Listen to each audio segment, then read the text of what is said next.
Ops, wait lang, wag ka munang mag-scroll. At syempre, magbibigay mo tayo ng ating word of the day. At sagutin natin itong katanungan na to. Ang sabi dito, Iman loves to eat, especially in Mang Inasal. And having a lot of friends. Under the study of Kretschmer's, Iman can be called as blank. So, ang sabi sa atin dito, itong si Iman daw is, kumbaga, mahilig siyang kumain or gusto niya lagi siyang kumakain.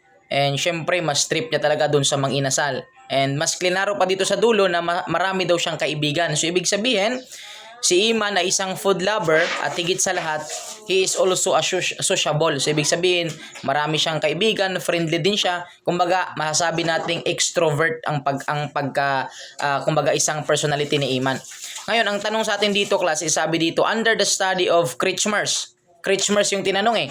Kasi dito kasi sa tinatawag nating mga body types class, merong dalawang pag-aaral according by William Sheldon tsaka yung kay Ernst Kretschmer's natin. Yung tinanong sa atin dito kay Kretschmer's. So ang sabi dito, si Iman can be considered, can be called as blank. Letter A, endomorph. Letter B, picnic. Letter C, asthenic. Letter D, athletic. Okay? Now, elimination agad tayo. Yung endomorph kasi, yung term na endomorphic, mesomorphic, tsaka yung tinatawag nating ectomorphic, that is considered, belong yan sa study ni William Sheldon yun, class. So, ibig sabihin, class, yung alpha natin na endomorph, ikis na natin yan. Kasi nga kay William Sheldon yan. Okay? Yung endomorph natin that is considered kay William Sheldon, yan yung klase din ng mga tao na which is sinabi ni William Sheldon doon, ito yung mga tao na mataba, mga food lover, kumbaga mga sociable, pero nga sa study yun ni William Sheldon. Ngayon, ang study ni Kretschmer's yung pinag-usapan. So, tatlo na lang. We have the so-called picnic, asthenic, tsaka yung athletic natin. Okay? Tandaan natin, class, ito kasing tinatawag nating asthenic. Asthenic muna tayo. Ano ba yung asthenic? Ang asthenic, class, that is equivalent yan sa term na ginamit ni William Sheldon, which is ectomorphic. So, ibig sabihin, ito yung mga klase daw ng body types or mga tao, pangatawan ng isang tao na which is, kumbaga, medyo payat.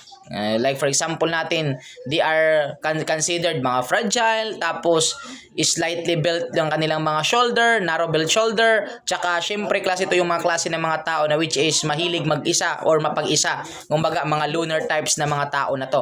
And syempre they are considered introvert yan. That is considered as sa asthenic. Kay Kretschmer's yun, asthenic. Pero doon kay William Sheldon, ang tawag natin doon is ectomorphic.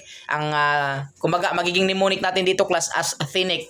Kung mapapansin natin yung word na thin. So pag sinabi kasi nating thin, T-H-I-N, ibig sabihin nun manipis, payat. Pero dito wrong spelling nga kasi nga T-H-E man to, dapat T-H-I. Pero still, mnemonic lang yan. As asthenic, ibig sabihin nun payat. Okay? Ang ibang term nun kay William Sheldon, that is called ectomorphic. Okay, now, dito naman tayo, class, sa athletic. From the word itself, athletic, ibig sabihin, mga physically fit, mga maskulado, mga muscular. Ibig sabihin, class, ito naman yung mga may magandang pangatawan, yung mga physically fit, mga aggressive type, mga competitiveness, mahilig sa adventures, yan, mga adventurous person that is called belong to athletic, na which is sabi ni Kretschmer's. Pero pag doon naman sa study ni William Sheldon, ang tawag dyan is mesomorphic or mesomorph yan. Okay, so ibig sabihin, class, the correct answer natin dito is picnic. Kapag mahilig kumain, food lover, so ibig sabihin, ito yung mga roundness throughout the body, mga matataba na type ng pangatawan ng tao, that is called picnic. Ibig sabihin, food lover, tsaka mga extrovert na mga tao, mga sociable, mga friendly, medyo mga talkative din ng konti, that is considered picnic yan under the study of Kretschmer's. Pero pagdating doon sa study ni William Sheldon, tinatawag din natin yung endomorph. Yan o, yung letter A, alpha. Actually, dapat sana tama din yung alpha kasi endomorph. Pero dito kasi tayo sa Kretschmer's, William Sheldon yung endomorph na ginagamit. So the correct answer natin dyan, class, is walang iba kundi bravo, that is called picnic. Sana nakatulong sa iyo at syempre, ito pa din yung your Mr. Word of the Day, Emmanuel Damastor Schumann, Villa Isabel Carlos sa CVRC, National Literary and Registered Criminologist, nagsasabi sa inyo na para pumasa sa board examination, kailangan natin ang baso siya at tsamba. Baso siya, basa, sulat, and share, sabi ng tsamba, tiyaga, sipag, at manalangin bawat araw. Thank you so much. God bless you all.